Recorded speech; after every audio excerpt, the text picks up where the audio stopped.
Hey everybody, this is Michael Hildreth from Ranger Christian Counseling in Abilene, Texas. What a pleasure to have you here today. We have a very special broadcast for you. I have a guest, Dr. Juli Wilhite from 180 Christian Counseling and Training, who is joining us to talk about sincerity and making requests. Okay, sincerity and making requests. Let's do it. It's an awesome topic, isn't it? It's a great topic, yeah. All right, so when we're talking about nonviolent communication and how to express ourselves in a more godly way, a more compassionate way, tell us why, in your opinion, it is so helpful, it is so impactful for relationships. You know, it's interesting because I was thinking about this, and the biggest relationship that's impacted in my life is the relationship that I have with myself.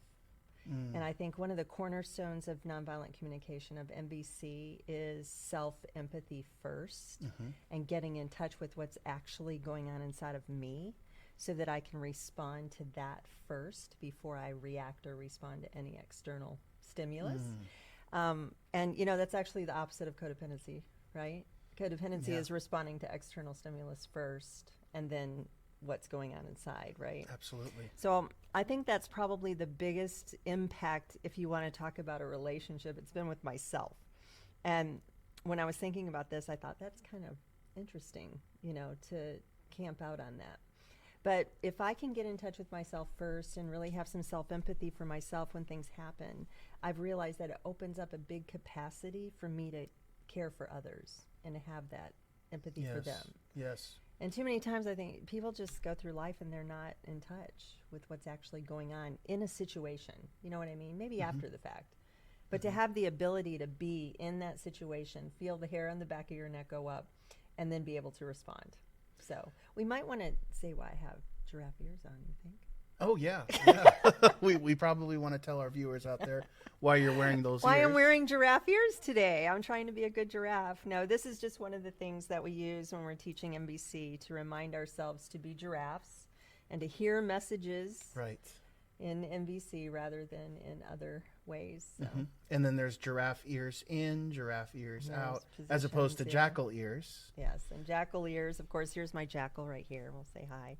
But jackal is the other part of the language, the part of the language where we go after ourselves or others. It's kind of the negative language we've learned growing up. So when people are seeing this transformed new you who is connecting with yourself and more capable of talking to others, do you ever see instances where there's questions about sincerity, genuineness, you know, like you don't really mean it, you're just trying to put a facade on or something like that? Yes, early on when I was really learning this and started, you know, practicing with people or trying to use it in just a general environment, a lot of times you'll get people who are like, what is that? Don't use that psychology stuff on me, you know? But what I've found is that if you want to change something within yourself, you can't allow what other people say to stop you. Right. So I've also found with NBC that I don't change my tactic even if they object to it. Right. Or if they are uncomfortable with it. What I would rather have them do is figure out why they're uncomfortable with it. And even though giraffe is so much better, so much more dynamic and fluid speech, it comes across in a lot better way. People are so used to jackal talk, and it's hard to pull them out of that, right? I mean, when you're not accusing somebody, when you're literally just telling them about you, I find many people are super uncomfortable with that. You know why? Who Why? are we thinking about? Well, we're often thinking about ourselves. That's right. We're not thinking about others. ourselves. Exactly. We don't want to hear what others have to say. It's all about our Exactly. own selves. So people get pretty uncomfortable when you're when you're talking about you, like, I feel like this and this is what I need. And I think that people get disconnected from that because they're so focused on, you know, like what they're thinking inside or what their judgments are inside about that, rather than just participating in the exchange. So then there is the risk that our new way of speech is going to be revolting to some people, you know, and we shouldn't let that deter us and sidetrack There's us. a great little thing that you can do. You know, I used to tell people, hey, I'm learning a new communication format. Would you bear with me? Okay. And a lot of time, that's kind of called a verbal interrupt. Okay, so Right. if you, that's what I call it anyway, a verbal interrupt. So if I come up to you and I say, you know, hey Michael, I'm learning something new. Can I try it with you? Are you open to that? Then you have a different scenario going on in that Sure. situation, right? A lot of times a person will be like, sure, okay. So that's one way to do that, to let people know that you're learning something new and you want to practice. Another thing is, if you get into it and the other person is getting really uncomfortable or objecting to it or judging it or whatever happens, a lot of times I'll stop and say, well, can I have a redo? And they'll be like, what? I'm like, well, can I have a redo? If you don't like what just happened, can we redo it? You want to try again? And so I think that you can be really, really surprised by how effective this can be if you're just upfront with it. If you tell people what you're doing rather than try to just do it covertly and get it to work, which I think a lot of people, when they're learning MVC, they want to go in and try it, but they don't want to tell people what they're doing. Yeah, this right? isn't something that we're trying to hide. No, we're not We should be hiding. actually very proud Yes. about this kind Very of speech open. and how it works. Yes. So what about the subtleties? You know, most of the time when we use life alienating language, or like you called it, jackal speech, you know, we don't realize that our words are separating us from others, that we're driving a wedge between ourselves and others and destroying relationships with one another. What's the best way to catch ourselves in these subtleties? Well, I mean, I think the number one way is to think differently about how you say things, first of all. So that's a big departure. But the core of all of this is getting in touch with your own feelings and needs, period. Right. The only way we're going to begin to not only change the way that we communicate in our relationships or have a relationship, but honestly, I think the only way we're going to change the world, so to speak, okay? Yeah. I know that sounds really altruistic, doesn't it? I want to change the world. But I mean, I want to have an impact in the world. I think many Well, that's people what we're do. called to do. That's Yeah, what Christ wants for I us think we're to do. called to have an impact. We're called to whatever we're called to with whatever gifts and talents that we have. And so in order to do that, I find it profoundly important to be in touch with your own feelings and needs. If you're only focused on somebody else's feelings and needs, how can you actually be sure of your call? How can you actually be sure that you're doing what you're supposed to be doing? Right?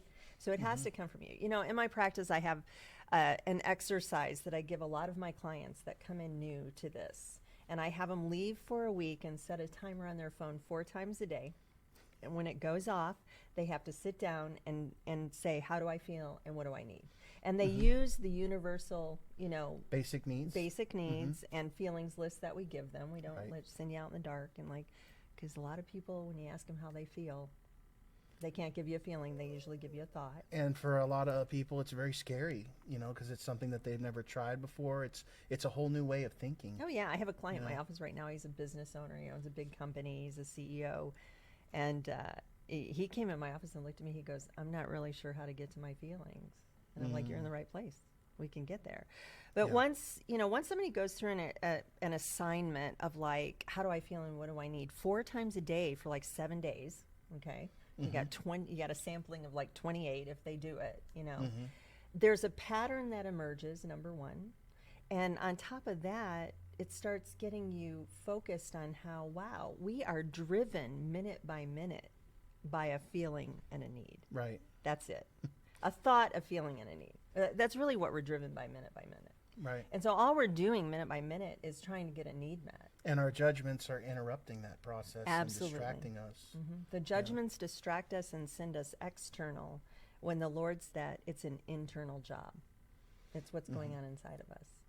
Let's talk a little bit about Dr. Marshall Rosenberg. He had a huge impact on all of us, even though I didn't find out about his method of psychology and teaching until after he passed. But just watching all of his stuff, it's profound. I so wish I could have gotten to meet him. He Me had too. to be one of the most unique individuals ever. Yeah. Yeah. One of those things that he taught that really made a huge impact on me was about request versus demand. Because a lot of times we might think that we're making a request, but it's actually a demand, and it's being received by someone else as a demand. In that particular situation, like, how did Rosenberg really influence your thinking on that subject? Profoundly. But temperament impacts that too I believe, on the way requests or demands are received, right? So there is temperament involved in kind of the film of what that comes through, right? But I have a story about this, and I was working with a client in Washington State or whatever, and he was really great. He was going through, teaching him all MVC, going through all the assignments and everything. And he was saying one day that he walked into the kitchen and his son was making lunch. He was making himself a sandwich, right? Okay. And he walked in and he said, "Hey, would you make me?" Or he said, "Hey, make me a sandwich too." And he left the room and he was getting ready to go somewhere. He came back out and there was no sandwich for him and everything was put up. And he was telling me this. He goes, "What did I do wrong?" And I said, "Well, you told him to make you a sandwich. You didn't ask him." It was a command. It was a command. Yeah. And he completely ignored you. Right. Which is telling me that you guys have a command language structure that has probably frustrated you over the years. He's like, "Absolutely." Yeah. And I'm like, "Okay, what could you have done differently?" And he's like, "Well, what do you mean?" And I said, "Well, how could you have asked for the sandwich?" And we sat there and talked it through. And what we came up with was, what if you walked in the kitchen and looked at him and said, "Hey, I can see that you're making lunch for yourself. Would you be willing to either leave all of that out for me so I can make my own sandwich, or would you be willing to make a sandwich for me too while you make yours?" And he looked at me, he's like, "That sounds kind of good." And I go, "Yeah." It would have elicited a different response, I believe. Yes. I believe. Because in that instance, it's not, it's like, "Oh, sure, you know what, Dad, I'll leave it out for you." Or, "You know what, Dad, sure, I'll make you a sandwich." I mean, he has a choice, and you haven't demanded anything. And so a week later, he got the opportunity to try it.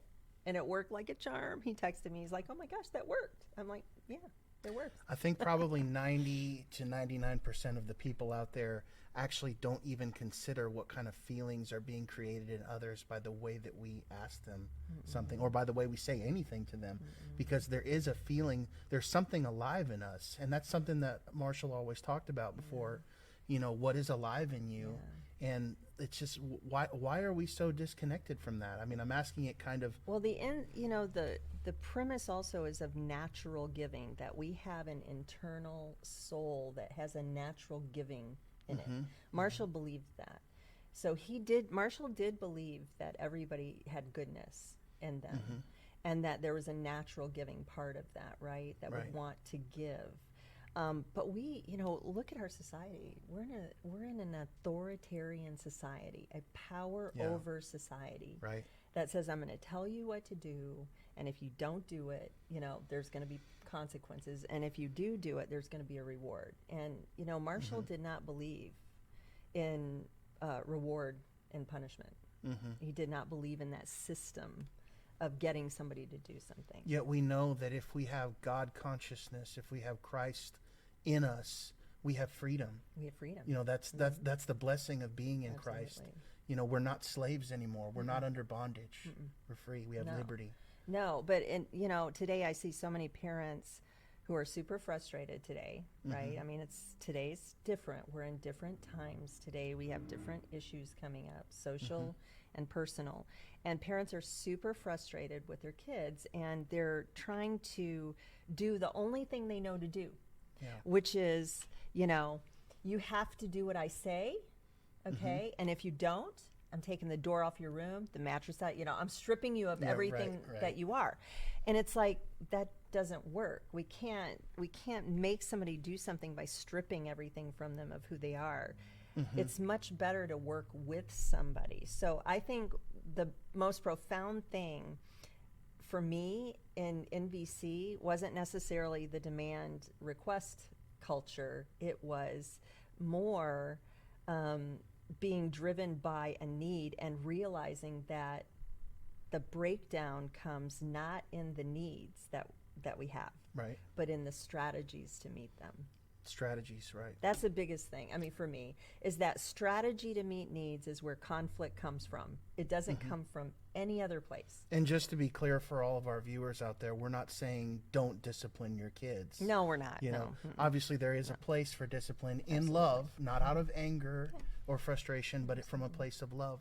But what we're saying is that your children they need to be connected to their needs, and there are things that you can say that actually separate them, because of the strategies that you take, right? Well, I was just working with a client who has a 3-year-old, right? So we were talking about the dynamics of a 3-year-old.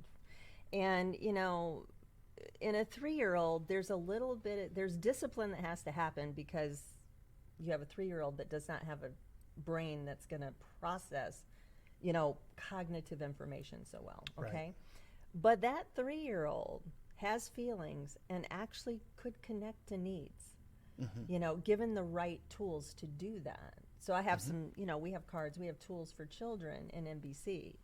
And the result that you can get from slowing down with the child and trying to process through that with them is incredible, you know, compared to what you'll get from yelling at a child, spanking, you know, or It's whatever. extraordinarily detrimental to the child when you're just spanking away at 3 years old. Yeah. This is an essential time for brain development, Yeah. you know, in many ways. Yeah, I think you know, in my world, in what I believe, I think spanking could end around 3 years old, you know, 3 years old. And you can, I mean, I think when they're 2, you can pat them, you can get them, and it'll get their attention.